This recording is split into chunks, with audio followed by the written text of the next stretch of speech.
Hello and welcome back to another episode of You Want to Do What with Dan and Julie. Today we've got Natasha on, who is an archaeologist. Hi, Natasha. Hiya. How are you? I'm good, thank you. Thank you for having me on. I'm excited to delve into the life of an archaeologist. Yes, us too. We've had a couple of archaeologists on, and one quite recently, and they're always super interesting careers.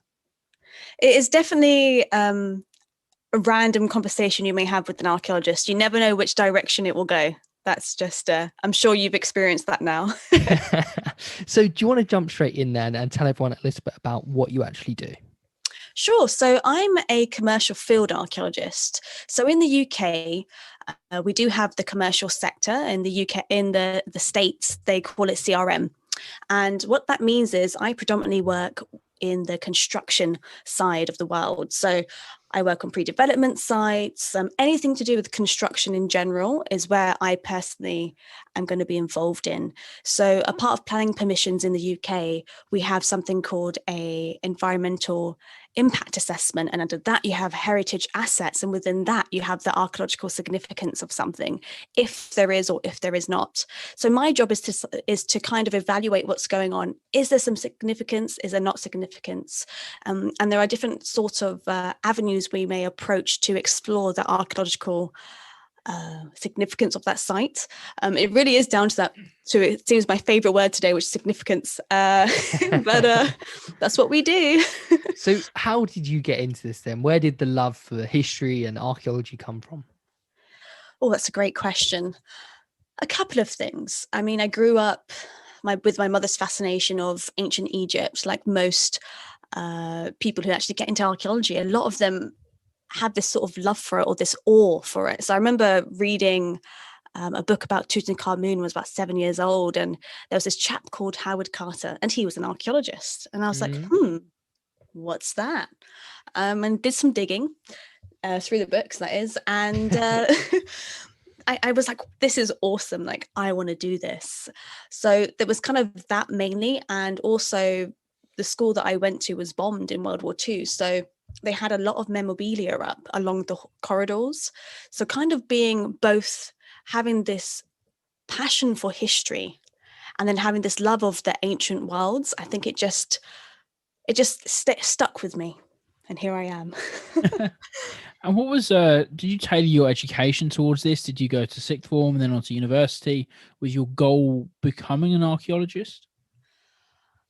I have to look. I'm trying to think back to how I was feeling at that time. It was always like in the back burner. Like I was always thinking about it, and I just loved history and geography at school. In secondary school, I loved it. And when it came to sixth form, I was like, okay, let me do history and geography as an A level. I remember there was an option to do archaeology, but it wasn't anywhere near me. It would take like 2 hours on a good day to commute to this to Richmond College. So I was like, no, I'm not going to do that. Got to be realistic. Like that would drive me nuts having to commute that much every day. So I just stuck with history and geography. I did chemistry and I did media studies. And then from that, I just went and did my undergraduate of archaeology and a Bachelor of Science at Bournemouth University. And then from that, I got into commercial archaeology.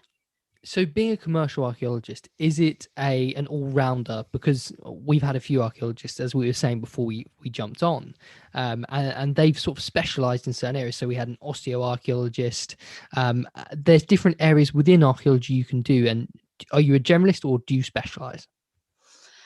Oh, so I've been told that I should actually state that field archaeology is a specialism. It's kind of like a new term for a lot of people, but actually I do agree that field archaeology should be classed as its own category, if you like, but it's not really. So I'm one of those people that I'm able to jump into a trench. I'm able to understand what is going on. We don't really always have a lot of information about what we're going to find, but from the years of experience of everyday working through different types of archaeological deposits, I'm able to kind of work out how old something is. May that be through the material culture, so like bits of glass or pottery or something else. Like it all gives us indication of what was going on there. So I would say field archaeology is my specialism, which is the excavation side of it, if that makes sense. Yeah, obviously for your field in field archaeology, you obviously have a big developer wanting, or a developer wanting to take over a bit of land and build houses on it. What happens if you discover something quite interesting? Do you get to tell them to hold their guns a little bit? Put it this way, they hate us. Yeah, I know. I thought that was the way it was going to be. They really hate us because people are so worried that we will push back their deadlines. But actually, and unfortunately, archaeology is like the cheapest industry to have on site, like in the sense of we don't cost that much compared to other contractors. So I don't know why they're always so worried that we're going to, cause so much damage, so to speak, in their schedule. But yeah, sometimes we do. Sometimes we do delay the project. Sometimes we don't.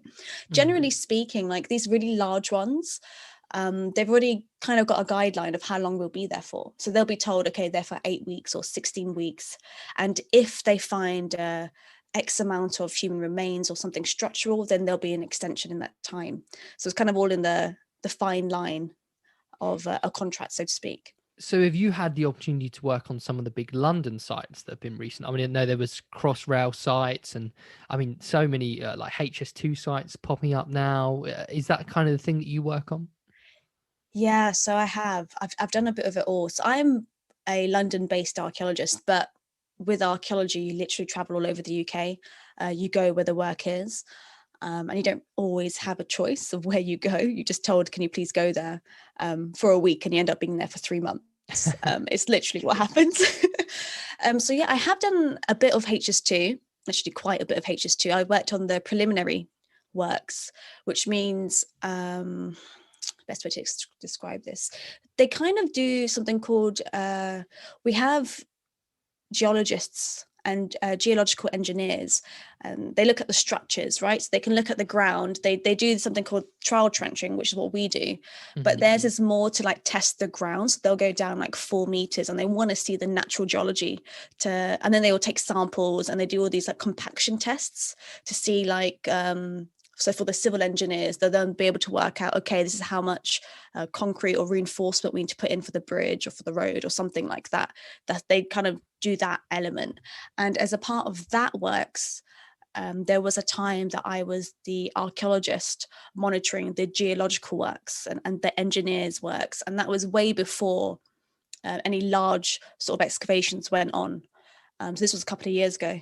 And I remember doing that, slogging away for months and months. Because there was a really great TV show or documentary series on the BBC where they followed the HS2 and they were digging up a graveyard, I think, like a Victorian graveyard on one of the new stations, and it was just so interesting. Yeah, so that one of the supervisors was Jessica Bryan on it, and it was mainly done, I think it was Mola Headland. It was a joint venture. A lot of these large infrastructure jobs, companies will join forces, so to speak, to win the contracts, because you just need a lot of archaeologists, so it makes sense. So yeah, you're talking of the one in Euston. Now that was Okay. I think they were there for like 18 months, and I really liked that show because it did show what was going on, like the grueling conditions that the archaeologists have to work in all day, every day. I mean, you can see it, like what they were digging through, and then just it's an actual cemetery site. So it's dealing with that side of archaeology as well, the human element of it. So I really enjoyed the show, and I'm happy that they got to have a TV crew in to kind of see the organized chaos it is of being an archaeologist on a construction site. Did you, talking about the human side of it, like digging up bones and stuff, was that ever weird for you? I don't know if it would be sort of a bit odd for me to dig up human bones. It's a weird one because my first ever dig was with Bournemouth in our first year at uni in the summer, and we did have some in situ, so some bodies we did have undisturbed. So I think kind of from the get-go of my experience in the field side of it, that is, so the excavation side, I already had that experience with bodies, and the mentally I was kind of prepared for it. So when you go into these sites, you mentally have to be prepared. to say that, of course, when you're doing a cemetery site for more than a month, for some individuals, it's very difficult, because you are literally every single day excavating, a person, but you're looking at the skeleton. So it comes with a kind of different territory, so to speak. So like me and some other supervisors, we have not only first aids, we also have mental first aid qualifications as well. So just to make sure everyone's okay with their well-being. But it's like, I personally find it really interesting to excavate human remains. And something about the younger, like the children, I don't know, like I find that quite interesting to Mm. excavate a child, or really like an infant, like you Yeah. get everything and you don't really know. I mean, sometimes we can see the grave cut, so you roughly know, okay, that's quite small, so then you're kind of, okay, there's going to be a child. And then obviously when it's adults, it's not, I don't know, it's, I you guess become you used can to it. kind of piece their story together a little bit and understand a bit more about them. Yeah, exactly. I mean, we actually, I don't know if you guys know this, on More 4, so Channel 4's More 4, we have the Great British Dig. Oh yeah, I've watched a couple of those. Have you? Yes. Okay, so do you remember the one in Massam? Oh, I don't know. I couldn't. So it's the one with the bodies, basically, the one that had the cemetery site. So it was what was that? Oh my goodness, I was excavating and I can't even remember. This is what happens, everything blurs together. But what I liked about that episode is that you got to see not only like how the archaeologists were able to describe what was going on, but local residents as well, and their reactions to seeing a skeleton that's not been seen for hundreds of years. It's really interesting to see it and to be there and experience it. Yeah, I suppose that is an experience most people don't actually get to be involved in. For you though, what's it like? What's the process like of you go to a site and let's say you do find something? What happens? Like what do you do? God, how to make it not sound boring. So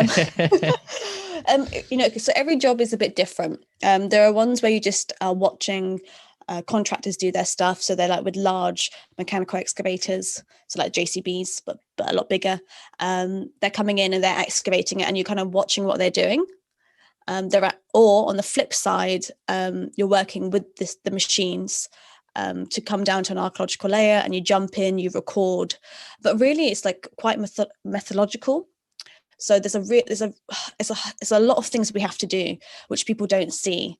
So some people don't understand why we might be writing so much information, or we might be taking loads of photos, and then we're digging something, and then we're jumping in and out of the trenches. We're thinking about stuff. We're talking to each other for interpretations. There's so many like different processes that goes on in the space of 10 minutes. It's pretty crazy sometimes, but every site is different, which is not really answering your question at all, but unfortunately it's the truth. And I guess for you doing this archaeology and seeing all these sites, what's something that you're really excited for developments in the industry? So I think I was watching a documentary on Channel 4, and they were starting to use satellite imagery to find sites in Egypt, basically, that hadn't been uncovered yet. And that was a new technology they were using and bringing into archaeology. Is there anything that's really exciting you about the potential of the future of archaeology? I love the fact of how accessible it is now to use drones. I don't know if you guys remember, there was the drought, I think like 2 years ago in the UK. Yeah, faintly, yeah. Yeah, so basically people started, just local residents were flying their drones, and they started to capture like crop marks or earthworks, which means something's gone on at some point in time, and you can see it from like a bird's eye view. You can kind of see what's going on in that area to indicate that there might be some archaeology there, something structural. Yes, I remember that quite well actually. I remember going through, I can't remember where I was looking it up, but I do remember scrolling through a lot of pictures of people posting them, and you could actually see potential like buildings under the ground. Yeah. So that's what I love, the fact that now we have so much technology at our fingertips and we can use it. Of course, it's all down to money, and if the company would give us those equipment. However, it's definitely becoming cheaper, so therefore we're more likely to use it on site. And like even now on the new iPhones, you can do LiDAR on your phone, so you can create like a 3D image literally as you're standing there in the trench. So I just love the fact that technology is becoming easier to use and it's more accessible, and I'm excited to see like how we can use it in the industry. Yeah, certainly. What would be some personality traits that you see in yourself that you think really help being in this field of work? You know, you have to be versatile. You work with a lot of different people, a lot of different contractors. You're moving around a lot, so having that versatility is like the first thing. Secondly, like people skills. Again, you're meeting so many different type of people. You're interacting all the time with different disciplines. Some people know archaeology, some people know nothing about it. Because sometimes like the middle people between the contractors and the consultants and our company, but we the archaeologists on site have to answer all these questions from different kinds of individuals who want different bits of information from us. So that's another skill. And just not forgetting to enjoy what you do.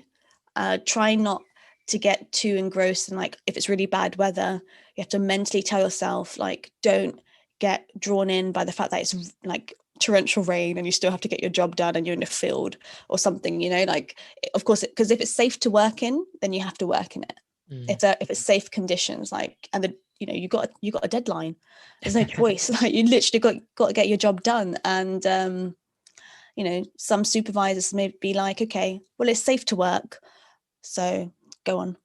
Or you know, like it's hard. Also safety, like health and safety, just you have to always be aware of what's around you, so you have to always be on it, because you're not just thinking about the archaeology, you're thinking about everything that's happening around you. So be prepared to do like an asbestos awareness course, even lead, and some other sort of like I know people who have worked in these like bizarre situations where they're in complete like hazmat suits. They're like a sort of plastic, like a plasticky one they're in. God. And you have to like dig in that, right? You're doing your work in this whole outfit, gas mask style and everything. It's like full on, like what you see in the films, but literally they're just doing archaeology. So be prepared to be like wearing the most random clothes you'd never think of, because it's all about PPE, so personal protective equipment. So be prepared to be like, to look like a contractor on a construction site, but for nobody to know that you're an archaeologist as well. People just to be confused while you're there. So we like to give our listeners something they can sort of put into practice. So we noticed you've kind of really taken on the social media content production, and you've got a YouTube channel. And do you think that's helped you maybe stand out in the industry, or getting any opportunities, or build your personal brand within the industry? Definitely. Yeah, it has. I mean, for me, I've always wanted to be a community archaeologist.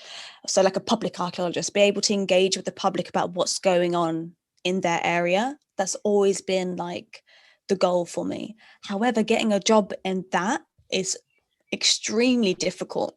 So I took it kind of on myself, in the sense of I'm not going to get a job like this. No company's going to give it to me, because literally one person in a company who does that.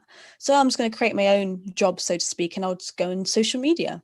Like I'll just start making little videos and like sort of how-tos and tutorials, and I'll just start interviewing people. And that's kind of what I did. And actually, I mean, would I be speaking to you right now if I hadn't jumped on social media? Probably not. And you know, it's one of those things, like there's many of us who just suddenly take that shift and want to make information as accessible and, you know, as broad as possible. And that's the end goal for me: spread as much information as possible. It's so interesting. You know, we keep hearing this from our guests. If you want to do something and it's not necessarily available to you, or there's hardly any jobs in it, you just kind of have to do it yourself. Use social media, use the internet, use all these tools available to you. Like we had a public historian on called Olivia, and she said exactly the same thing. And the amount of opportunities she's now had off the back of just creating content that people are interested in, it's amazing.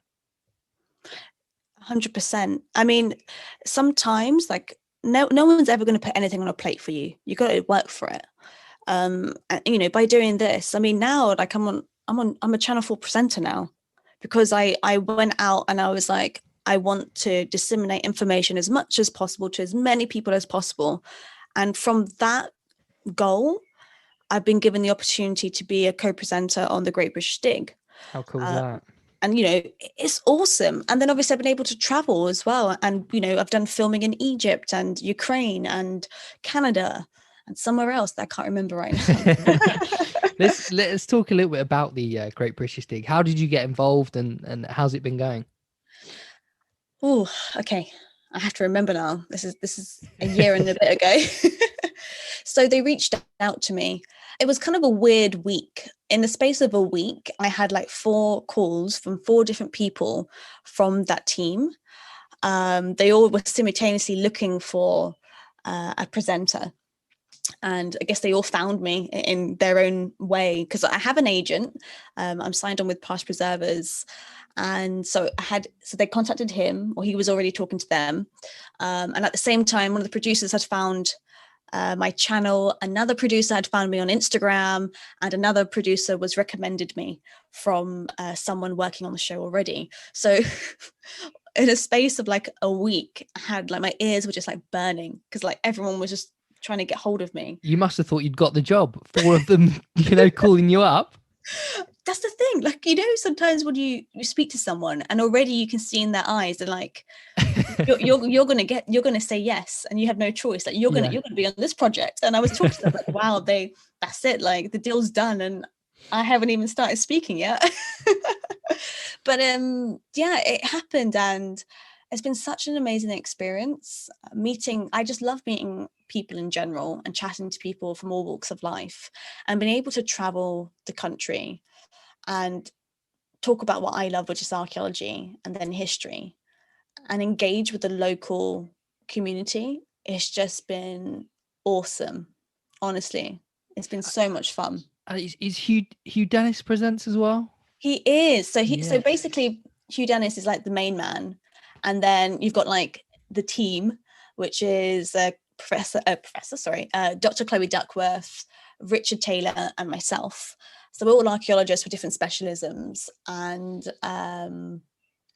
so you have us, and we do have a team of archaeologists as well. Unfortunately, they don't get as much of the limelight as they should, which is kind of where my YouTube channel comes in.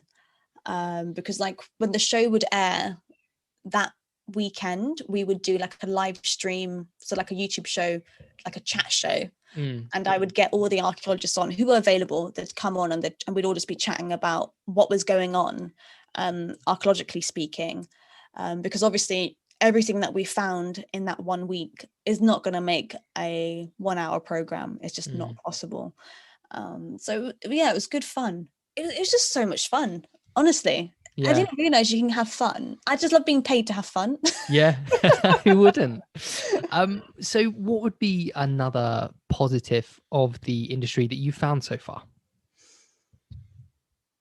There's something so magical about finding something that's not been seen for hundreds or thousands of years, and you just can't put it into words. Sometimes when you touch a small fragment of pottery, and no one's seen that, and you're the first person to see it, there's something that you just can't describe. You can't describe it, but it's like bringing that inner child in you, and we catch that a little bit in the show The Great British Dig. Yeah, I can almost imagine how that would feel. Like it's something, you know, it's got so much story behind it as well, because as soon as you find it, you're like, there's so many questions that are unanswered about this thing that I've discovered as well. So it must be quite incredible to get your hands on something that's got its own story and nobody really knows what it is. Exactly. So what would be some less favorable aspects of this industry? Less favorable? Yeah, some negative, some less favorable things. We say less favorable because sometimes it sounds better than negative. Well, how much time have you got? The main things, being in the commercial sector, actually archaeology in general, is that it's very competitive. There's not enough jobs. There are a lot of individuals who are highly skilled, and unfortunately there are just not enough jobs out there. Or on the flip side, there's so much work available, but all the archaeologists have changed profession because they're fed up of just being a number, right? So especially in the commercial sector, you have like large influx of archaeologists and graduates coming in for these large projects. Like you mentioned with Crossrail or HS2, you'd have mass hiring. But what happens once that project's over? They don't have a job, right? And they're all competing for their work in other parts of the country. So I would definitely say job stability, the lack of financial stability as well. These two things really are an issue within archaeology in general, and especially commercial archaeology. It's a big problem. Well, we always talk about salaries. So we go away and look for an average salary and see if you would agree with that, basically. So we tend to find that archaeologists are around 19 to sort of 22,000 is an average archaeologist salary. But like you say, I guess it completely depends on how many contracts you get, you know, the length of those contracts. So it's still a very rough figure. Yeah, it's appalling, really. And bearing in mind, getting a permanent contract is like gold. It's so difficult to get a permanent contract. So a lot of these individuals are on 1 month contracts, 2 month contracts. If they're lucky, they'll get a 6 month contract if they're lucky. And that's what it is. You can imagine like the stress that you get when you know your contract's coming up. Will it be renewed? Sometimes you don't find out until the day itself.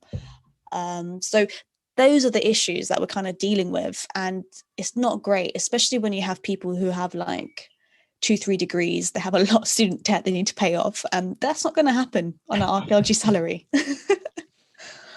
What's something that you would love to achieve in your career? Is there a site you want to go and dig? Is there something you want to find? Oh, that's a hard one. To be honest, I don't have a particular site. I mean, I'd love just to be able to have the opportunity to travel more around the UK and explore and understand fully what's going on in various time periods. I love archaeology in general. I don't have a particular niche. I forgot what the word is, but like I just love it all. So every situation or every dig has its own uniqueness, and I just enjoy it, whether that be something post-med, so something as late as 1850s to something from 4,000 years ago. You know, I just love it all. So actually, I wouldn't say I have a particular site, even though I'd love to go to the Orkney Islands. I would really love to go there. Is that where they found that site a few years ago, and they did a program on it with Neil Oliver? He's done quite a few up there. Oh, they found some site that was way older than Stonehenge, and they thought that's where the kind of idea for Stonehenge originated or something like that.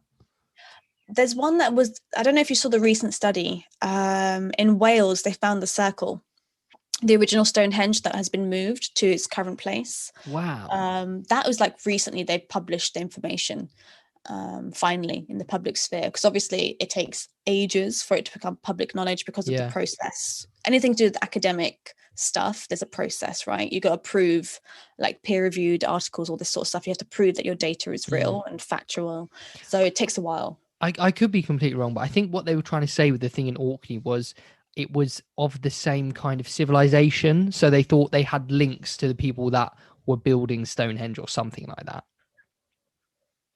Well, I think I can never pronounce it. It might have been to do with how do you pronounce it? Scarabra. I've never had. It is that. Yeah, I couldn't even pronounce it either, but it is that. I'm not sure if I mean, who knows? Who knows? They could have been a part of the same tribe, same group, but I mean, it's quite far apart. I mean, it's quite a theory, isn't it? How they linked that. It's quite a distance. Yeah, but there are a lot of stone circles in the UK. A lot. And would you ever go to Egypt? You know, you mentioned your first kind of love of history and archaeology came from your mother's love of, you know, ancient Egypt and that history. Would you love to go and dig there one day? Well, I've worked in Egypt actually a couple of times. You've done it. You know, it's so hot. Like, honestly, I can't deal with the heat. Like, I can't deal with the heat there for the work that we're doing. It's really difficult. It's really difficult, which is really bad to say, but I mean, it's amazing, but it's sand. There's so much sand. It's not as fun as it sounds. It's hard. I mean, it's just a different, I mean, every dig has its own like pros and cons, but something about Egypt when I was there, I was like, I'm going to die. Like the heat was just too much for me. Yeah, I can imagine it'd be getting a shovel down into that sand would be quite scorching. But what would be something that's just not in the job description, something you just never expected when you went into this line of work? For starters, I'd never realized how physical it was. A lot of people have this like misconception about what we do and how we do it, like, you know, a trowel and a brush. Yeah, it's not that. You're shoveling, you're maticking, you're wheelbarrowing, like it's constant, 6-7 hours a day. That's of just the labor aspect of what we're doing. And then mentally as well, like it's mentally and physically exhausting sometimes, because it's just so much we're thinking about, and then we're physically doing it as well. And it's just, I didn't realize how much this job would physically affect me and my colleagues. Like I love it, but man, it hurts sometimes. What's something that somebody listening to this and thinking, I'd love to get into archaeology, what's something they can do, put on their CV, or a way to stand out and get a job in the industry? That's a really good question. So there is, depending how old you are, listener, if you are 16 years old and younger, there's something called YAC, which is the Young Archaeologist Club. It'll be a great opportunity for you to understand what archaeology is and get some field experience. If you're a bit older, anything from 16 up, you can most likely participate in a community excavation. There are ones that are paid for example, like Vindelander. But I mean, to be honest, even I would pay to dig there. It's amazing. But there are so many different opportunities. Generally, if you can get on a community excavation of some sort, which could be run by the local council, the local archaeological units, do it. Try it out. Just be careful. Be a bit wary of voluntary work. Do not do anything voluntary unless you're going to get something out of it, unless you're going to get a skill. I do recommend you get something called the Badger Archaeology Skills Passport, which documents exactly what skills you're gaining through these voluntary or community digs, or if you're processing something at an archaeological unit. When I say unit, I mean company. So if you're working at a company or something, you can keep track with this little skills passport. And it's great because now employees are looking at these skill passports because it's kind of like a CV. That's literally the best way to describe it. It's like a CV that shows, okay, an archaeologist has trained you on this skill, an archaeologist trained you on that skill. And like we rate the development of that skill, if they're like a beginner, intermediate, and they can do it themselves sort of thing, and they can train somebody else. There's that. There's also, in general, just reaching out to any sort of local archaeology unit near you, especially if at university and you're looking for an internship. You can easily just reach out to them, you know, find the info at the company name, email, and just ask, hey, you got any intern opportunities? Like, I'd love to learn something. It's amazing what you can do by just sending an email or making a phone call. That's awesome. I didn't realize it was actually so accessible to get involved with something like this. I mean, it is. You guys could do it. And also like veterans. We've threatened to do it quite a few times. Like every time we have an archaeologist on, or like we had Dr. Chris Norton on, who is an Egyptologist. Yeah. And he has a theory about some tombs that he might find in Egypt. So we're packing our bags and ready to go when he is. I've got the sunscreen. Well, where are you guys based? We're based in Essex. Essex. I'm thinking. Do we have anything over there? The problem is with COVID now. So all the community stuff has kind of gone out the window. It's all virtual now. Well, if you over this area and you're doing something on whatever digging, let us know and we'll turn up. I will. If we get a second series and we have something in Essex, I'll let you know. Absolutely love that. I'll get Jules to bring a spade. The boots, yeah. And for you, would you still go into this industry knowing everything you've learned now? Yeah, I guess I would. Why not?